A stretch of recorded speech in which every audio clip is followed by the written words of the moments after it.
I have taught 31 years of high school history. I have graded approximately 47,000 essays, give or take a few hundred that I lost track of around year 19.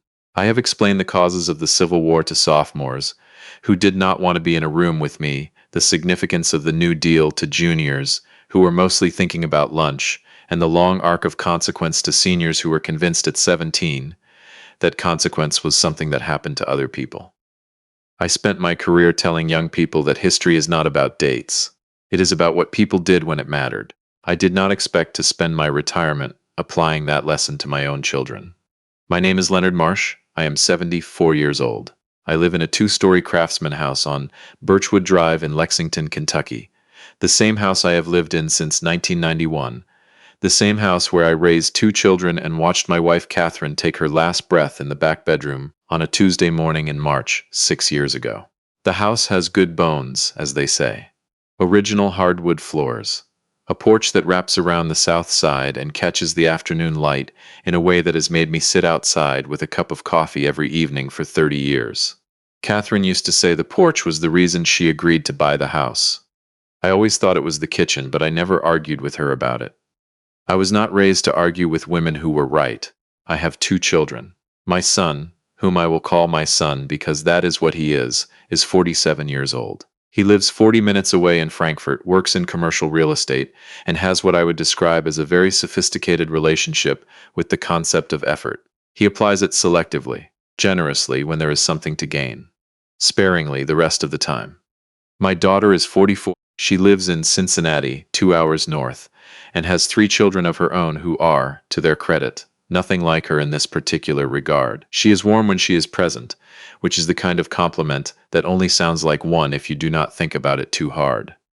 My cardiologist, a methodical woman named Dr. Osi, who speaks in complete sentences and makes eye contact the entire time she is talking to you, told me in February that I needed open heart surgery, a triple bypass. She said it with the kind of directness that I have always respected and spent most of my teaching career trying to model, the ability to say a hard thing clearly without making it about yourself. I appreciated that. I told her I was ready. She told me to get my affairs in order, not in the dramatic sense, but in the practical sense. Pre-surgical blood work, a cardiologist clearance, a list of medications, someone to drive me home after. That last item. Someone to drive me home after. I told my children in January. 5 weeks before the surgery date. I called my son first because he is the older one, and I have always, out of some ingrained sense of birth order fairness that Catherine instilled in me, given him the first phone call. He was in the car. I could hear the navigation system giving him directions in the background, and the specific quality of half attention that I had heard from his direction since he learned to drive. He said, "Dad, that is serious." I said, "Yes, it is." He said, "Of course we will be there." He said "we," which I noted at the time and filed away without comment. Then he asked, very casually, the way someone asks a question they have been waiting to ask for a while, whether I had updated my homeowner's insurance lately. "Just thinking about it," he said. Just something he wanted to make sure I was staying on top of. I told him my insurance was fine. My daughter called me back within the hour after I texted her. She cried a little, which I believe was genuine, and said she would absolutely be there. She said it twice. She asked about the hospital, the recovery time, whether I had someone to look after the house while I was in. I told her I would arrange something. She said she would handle it, and I remember the specific warmth of that moment, the feeling of believing someone.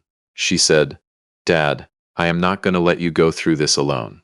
I remember writing that sentence down on the notepad I keep by my telephone, 'cause Catherine gave me that notepad, and I still use it, and I wanted, I suppose, to have proof, as though I knew I might need it later. The surgery was on a Thursday morning in March. I drove myself to St. Joseph Hospital at 5:30 in the morning. I had arranged for a neighbor's college-age son to check on the house while I was gone. A young man named Tobias who plays guitar, badly but has a good heart, and accepted $20 to water my 2 indoor plants and collect the mail. My children knew the surgery date. They had known it for 5 weeks. 5 weeks is 35 days. And in 35 days a person can do a considerable number of things. Request a day off work. Book a hotel room 40 minutes from Lexington. Set a recurring alarm that says your father's surgery is tomorrow, and he is 74 years old, and he is going alone. The last thing I did before they took me back was hand my phone to a nurse named Beverly who had kind eyes and the no-nonsense efficiency of someone who has been doing this for 20 years and has decided the most useful thing she can offer patients is calm. I thanked her. She said she would be right there when I woke up. She was. She was the first face I saw. Not my son, not my daughter, Beverly. I was in the hospital for 11 days. Triple bypass recovery is not minor. I want to be clear about that because I have heard the phrase major surgery used so casually that it has started to lose its weight. There are tubes. There is a level of pain in the first several days that requires a kind of focused negotiation with your own body, a daily renegotiation of terms. There is the indignity of needing help with things you have done alone since you were old enough to remember doing them. And there is the room.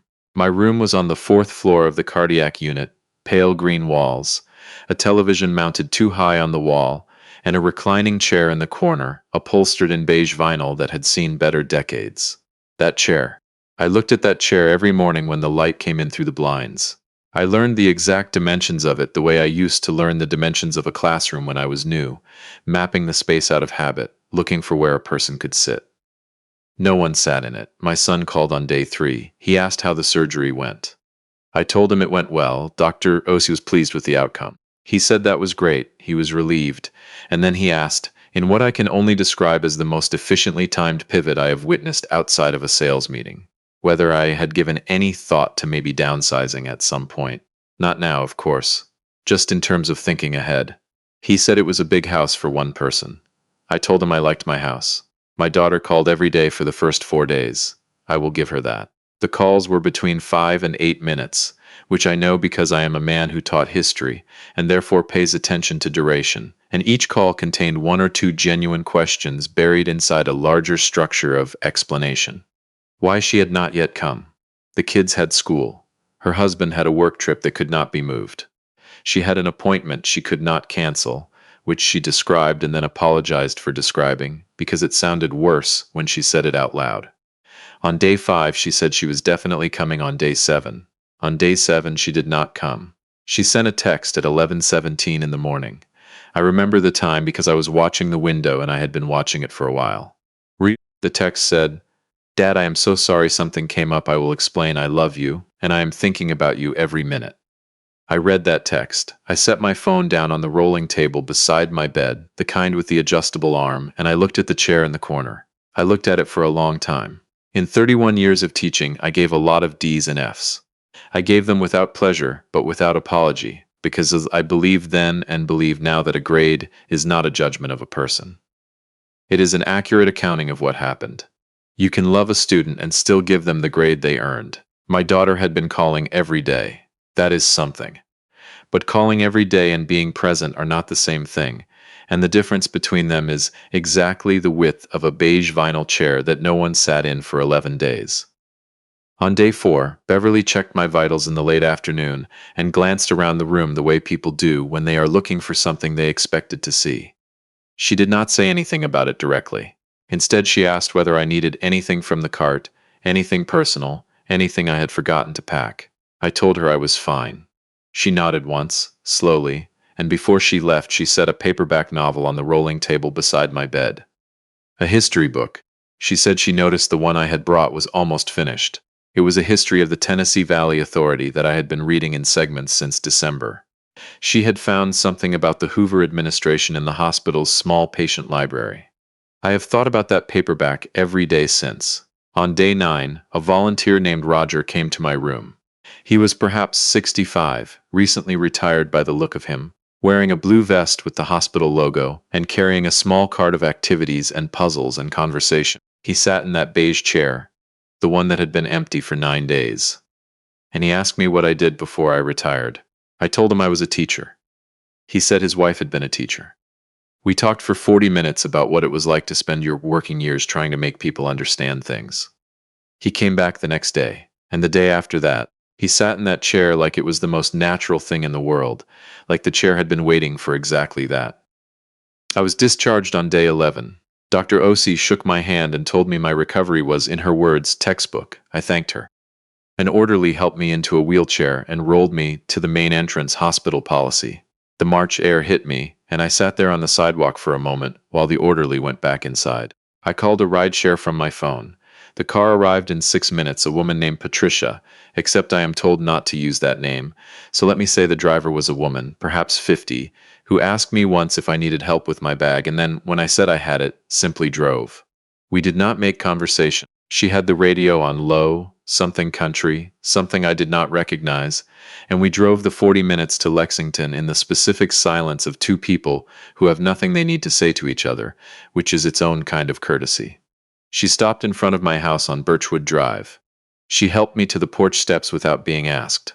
I thanked her. She said, "Take care of yourself," on and went back to her car, and I stood there on my porch for a moment before I went inside. The door I had painted myself in 2004. The brass knocker Catherine had picked out at an estate sale in Harrodsburg because she said it had character. The crack in the corner of the front window that I had been meaning to fix since the winter before last. All of it exactly as I had left it 11 days ago. I went inside. There is a particular quality to a house that no one has entered in 11 days. Not a smell exactly, not anything you could name if someone asked you to. Just a stillness. A density of unchanged air. I moved through the kitchen slowly, the way you move when your body has been through something significant and is still taking inventory of what it cost. Tobias had watered the plants. The mail was stacked neatly on the kitchen table. Everything else was exactly where I had left it. I stood at the sink and looked out at the backyard. The azalea bush along the fence that Catherine planted in 1997. The bird feeder I keep stocked because she asked me to, and I have not stopped. The wooden deck I built with my own hands the summer my son was 12, the summer he was still young enough to hand me nails and feel like he was part of something. Everything still there, everything patient. The same way a classroom transpate between periods, not empty exactly, just in between. I made tea. I carried it to the living room and I sat in Catherine's chair, the one with the reading lamp she chose and the side table that still has the ring from her coffee cup on it, because I will not refinish it. I sat there and I thought about the beige vinyl chair in my hospital room. The way it sat empty in the corner for 11 days, neither accusation nor absence, just a fact. The way Roger had settled into it like it was his to use, with the ease of someone who shows up simply because showing up is the right thing to do. I thought about what my daughter had said in January. "Dad, I am not going to let you go through this alone." I had written that on Catherine's notepad. I got up and found the notepad in the kitchen and looked at it for a moment. Then I put it back. I have been a teacher for 31 years. I know the difference between a student who means well and a student who does the work. I know that meaning well is not nothing. It is something. But it is not the same thing as showing up on day 7 when you said you would, or day 3, or any of the 11 days when a beige chair in room 416 sat with the particular patience of furniture that has learned not to expect anything. I called my attorney the following Monday. His name is not on that list you need me to avoid, so I will tell you his name is Warren Gill, and he has been my attorney for 19 years, and when I explained what I needed, he listened with the same deliberateness he has always brought to our conversations, the kind of listening that costs him nothing and means everything. When I finished, he said, "Leonard, is this what you want?" I said it was what the situation required. He said he would have the documents ready by Friday. 6 weeks after my discharge, I called both of my children and invited them to dinner. I want to be precise about my intentions that evening because precision, in 31 years of teaching, has always served me better than vagueness. I was not issuing a warning. I was not constructing a confrontation. I was doing the thing a history teacher does when the semester is ending. I was allowing the record to stand on its own. I made Catherine's pot roast. I made it the way she made it, with the pearl onions she always said were not worth the trouble and always were. I set the table properly, the way she taught our children to set it. Cloth napkins and the good water glasses and the candlesticks she kept in the sideboard for occasions. I put Chet Baker on the speaker because Catherine loved him and because some things you do for a person who is no longer in the room. My son arrived first, naturally, because my son has always understood that arriving first creates a narrative. He came with a bottle of wine and the specific physical ease of a man who has been practicing his entrance. He hugged me longer than usual, which I noted. His eyes did a slow arc around the living room, the fireplace, the built-in shelves, the framed photographs, then the kitchen, the countertops, the appliances. It was a professional survey dressed as paternal affection. I know what a professional survey looks like. I spent 31 years watching students pretend to read while they were actually calculating what was going to be on the test. He said, "The house is really something, Dad." I said, "It is the same house it has always been." "I know," he said. "I just mean, it is really something." My daughter arrived 20 minutes later with a store-bought pie, the kind with the crimped lattice top that takes more time to design than to make, and the expression of a woman who has been rehearsing for several weeks. She held me for a long time. I could feel her relief at finding me vertical and functional. She sat down and, with the careful architecture of someone who has been waiting for the moment, she began to explain the hospital. I am not going to recount it in full. It included a school calendar conflict, a migraine that lasted 4 days, a work deadline her husband was under that somehow became her deadline also, and a plumbing situation at home that resolved itself the week after my discharge, which I note only because plumbing situations that resolve themselves are, in my experience, not plumbing situations. She said, "I felt awful, Dad, 3 times. People who feel awful about something generally try not to do the thing that makes them feel awful." That is the lesson. I have given that lesson many times in many classrooms, and it never stops being true. I told her I understood completely. She exhaled. I passed the pot roast. My daughter-in-law had not been able to come, work obligations, which I accepted without comment because she is not the one I raised. My son talked about a property development he was following in Frankfurt, a conversion project. "Very interesting," he said, glancing at the built-in shelves again, as though they were somehow related to commercial real estate. My daughter talked about her youngest, who had started reading chapter books, which was genuinely nice to hear. I listened to all of it with the patience of a man who spent 3 decades reading between the lines of what young people said when they wanted you to think they understood the material. I set down my fork. "I have been meaning to get some things in order," I said, "since the surgery. You reach a point where it is just responsible to make sure everything is where it needs to be." The air in the room changed. Subtle. The way classroom air changes when students realize a question has just been asked that they do not know the answer to. My son said, "That sounds very wise, Dad." My daughter said, "That is such a good idea." I said, "More pot roast," and picked up the serving spoon.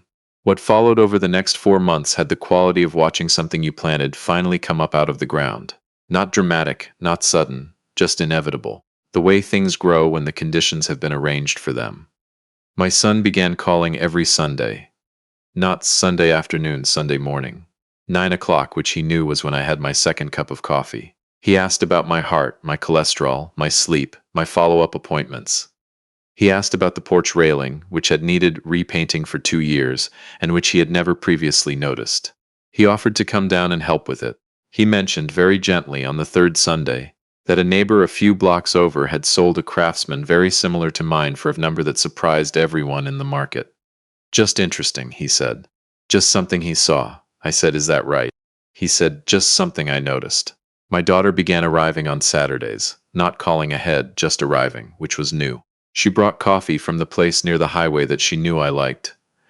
The one with the paper cups that stay hot longer than they should. She brought things the grandchildren had made, drawings, and a painted rock, and once a handwritten letter from my oldest grandchild that I have since kept in the same drawer where Catherine kept her letters from her mother. My daughter was warm and present and genuinely good company, and sitting across from her on those Saturday mornings, I felt something that surprised me. Grief, not for what was happening now. What was happening now was good, genuinely good, and I did not want to diminish it. But grief for the version of her that had always been capable of this. The one who could clear a Saturday and bring good coffee and sit with her father and ask him real questions about his life, and who had simply not applied that capability to the 11 days in April when a beige chair waited in room 416 and no one came. I drank my coffee and we talked about her kids in the spring garden and whether I thought the porch railing needed just paint or replacement. I was as always warm. I have always been warm. That has not changed. What had changed was in a file on Warren Gill's desk in downtown Lexington. In May, my daughter asked me, carefully, during one of our Saturday mornings, whether I had ever thought about eventually moving somewhere with a little more support. Not a nursing home. She was clear about that. She said not a nursing home immediately, as though I might not hear the word she did not say, but something with community. Something where I would not be so alone. She said it gently. She meant it kindly. I understood that completely, and it did not change what I heard, which was, this house would be easier to think about without you in it. I told her I liked my house, that it had good bones, that I intended to stay in it for as long as it would have me. She nodded and changed the subject to her youngest school play. There is something about teaching history for 31 years that changes the way you understand cause and effect.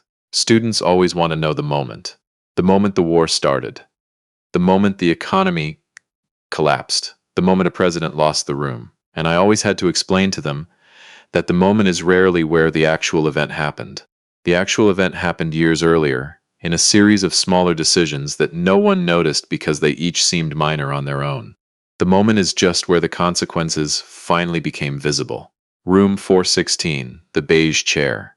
That was not the moment. The moment was the 5 weeks before my surgery, in 35 days of mornings when a phone call to a hotel booking website would have taken 4 minutes. The moment was my son asking about my insurance while his GPS directed him somewhere else.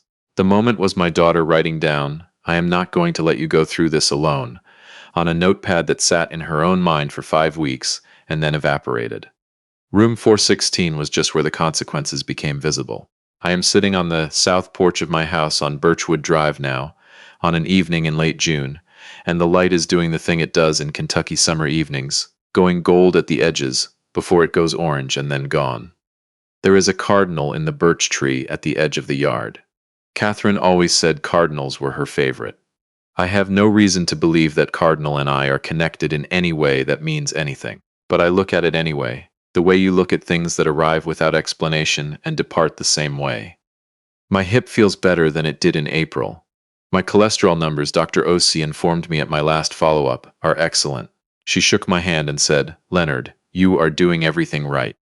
I thanked her and did not tell her that doing everything right has been my project since I was 23 years old, which is how old I was when I understood that no one was coming to do it for me. I made a donation last month to the cardiac care unit at St. Joseph, a specific fund, the Patient Comfort and Amenities Fund, that I was told goes toward things like better reading lights in recovery rooms and a refreshed supply of books for the patient library. I made it in Beverly's name. I did not tell anyone. Beverly does not know. I did not need her to.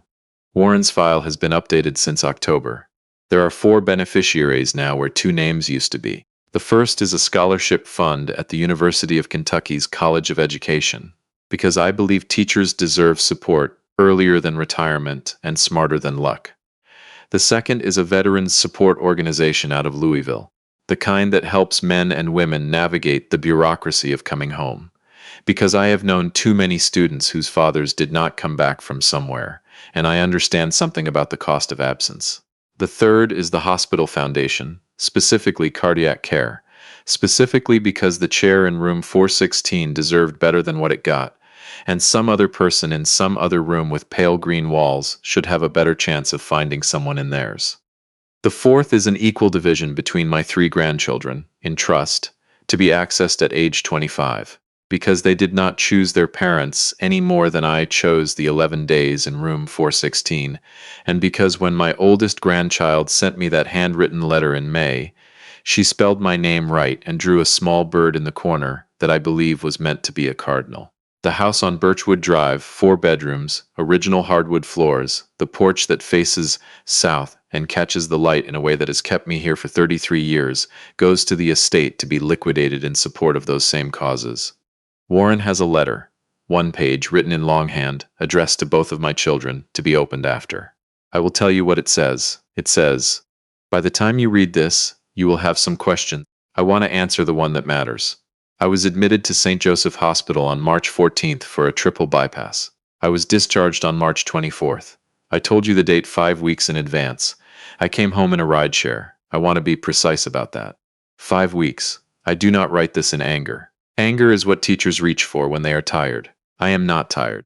I write this because in 31 years of teaching I believe that students deserve to know exactly why they earned the grade they earned, not to humiliate them, but because without accurate information, a person cannot understand what happened and therefore cannot change.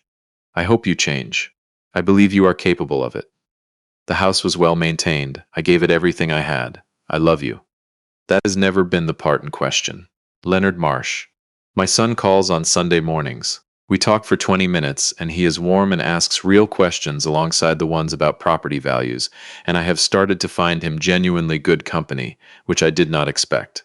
My daughter comes on Saturdays. She has started asking me about Catherine, not carefully, not the way you ask about a subject you are nervous to get wrong, but directly, the way you ask when you actually want to know.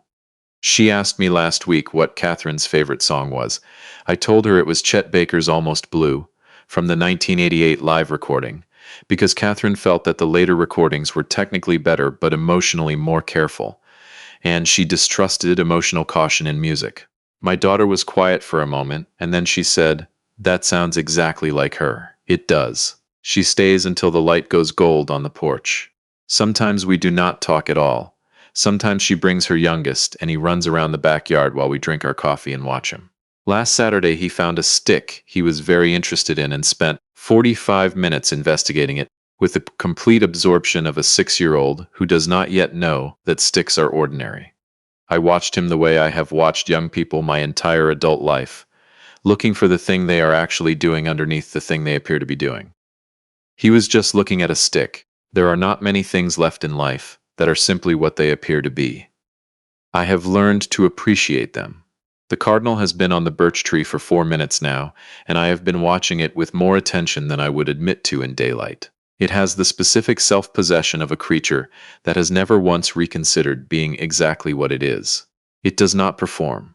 It does not explain itself. It arrives when it arrives and it leaves when it leaves, and it does not wait for anyone to notice. Warren has the file. The grandchildren have their trust.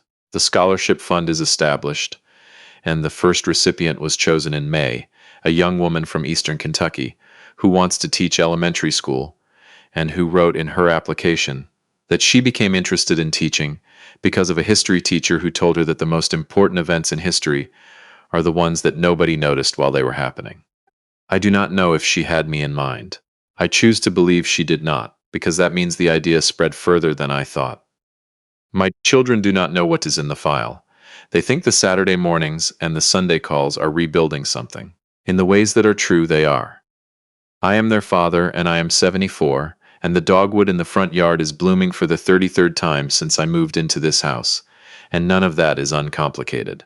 You can love people honestly and still let the record stand. You can enjoy a Saturday morning with someone you love and know, quietly and without drama. That the accounting was already settled on a Monday morning in March when you called Warren Gill and told him what the situation required. The cardinal has left. The light is going. My coffee is cold. I am going inside to make dinner, and I am going to do it slowly, the way a man does things when he has the time and he knows it. The porch will be here tomorrow. The light will come back around. The azalea Catherine planted is going to bloom again in the spring whether anyone asks it to or not. It always does. That is the thing about things that were built well. They do not require an audience to keep going.